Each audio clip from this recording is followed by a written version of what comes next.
Assalamualaikum warahmatullahi wabarakatuh. Bismillah, segala puji bagi Allah, Rabb semesta alam. Apa kabar kawan-kawan? Semoga Allah senantiasa menjaga hidayah dan semangat kita di atas jalan kebenaran. Selamat datang kembali di channel Ruang Bercerita. Pada kesempatan ini, saya ingin mengajak kita semua merenungkan satu hal yang sering kita lalaikan. Padahal ia adalah modal terbesar kita di dunia, yaitu waktu. Banyak dari kita terjebak dalam ritme kerja yang cepat, namun merasa hampa, seolah-olah waktu hanyalah angka kronologis di atas jam tangan kita. Padahal waktu adalah nikmat asli yang tanpa cacat sedikit pun, dan sebagaimana diingatkan oleh Imam Al-Razi yang membuatnya terasa rusak, hanyalah cara kita mengelolanya. Sebagai pemuda yang berusaha mengikuti manhaj para pendahulu yang syalih, kita harus memahami perbedaan antara umur biologis dan umur hakiki. Umur biologis hanyalah angka kalender, namun umur hakiki adalah waktu yang kita habiskan dalam ketaatan kepada Allah dan memberikan manfaat. Al-Hasan Al-Bashri rahimahullah memberikan teguran keras bagi kita. Wahai manusia, sesungguhnya kalian hanyalah kumpulan hari-hari. Setiap kali satu hari berlalu, maka hilanglah sebagian dari diri kalian.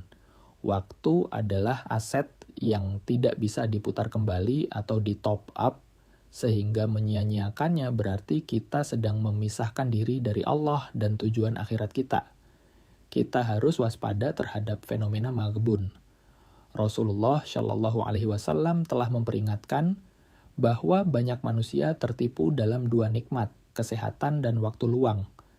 Dalam perspektif perdagangan, maghbun adalah kerugian sistematis di mana kita menukar modal berharga dengan kesenangan fana yang tidak bernilai. Lihatlah sekeliling kita betapa banyak pencuri waktu yang mengintai. Doom scrolling di media sosial yang memicu penyakit hati seperti hasad, serta taswif atau kebiasaan menunda niat baik dengan bisikan esok masih ada waktu. Belum lagi ghibah yang terselubung dalam grup-grup percakapan atau begadang sia-sia yang menghancurkan potensi ibadah dan produktivitas kita di pagi hari. Solusi syar'i sekaligus strategis yang bisa kita terapkan adalah menjadi ibnu waktihi atau anak waktu. Ini adalah kemampuan untuk hidup sepenuhnya pada momen saat ini dan fokus melakukan amalan yang paling utama pada detik tersebut. Secara praktis, kita bisa menggunakan teknik fokus mendalam, seperti mengerjakan satu tugas tunggal secara total tanpa gangguan notifikasi selama durasi tertentu, lalu mengambil istirahat pendek untuk menyegarkan kembali niat kita. Jangan lupa untuk membangun rutinitas kebaikan melalui habit stacking, misalnya dengan membiasakan zikir petang tepat setelah kita menutup laptop atau selesai bekerja. Kita juga memerlukan fiqh al-awwaliyat atau fikih prioritas agar tidak terjebak dalam hal-hal yang bersifat lagwun atau sia-sia. Segala aktivitas yang tidak bernilai manfaat bagi akhirat maupun dunia harus kita singkirkan. Salah satu cara menarik agar kita tidak merugi adalah dengan menerapkan pajak waktu akhirat.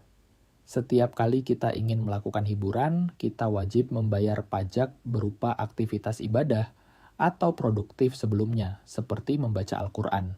Intinya, jadikanlah salat sebagai poros atau jangkar jadwal harian kita.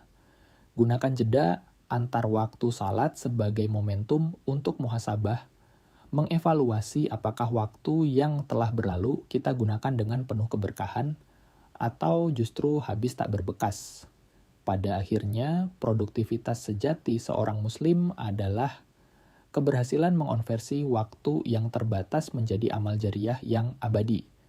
Belajarlah dari keberkahan waktu para ulama seperti Imam An-Nawawi rahimahullah yang meski wafat dalam usia muda, karya-karyanya masih memberikan manfaat bagi umat hingga berabad-abad kemudian. Kita pun bisa melakukan hal yang sama dengan menyebarkan konten edukatif, membangun sistem yang memudahkan urusan orang lain, atau mengajarkan keterampilan praktis yang kita miliki. Mari kita laksanakan kurikulum surah Al-Ashr dalam kehidupan profesional kita sehari-hari.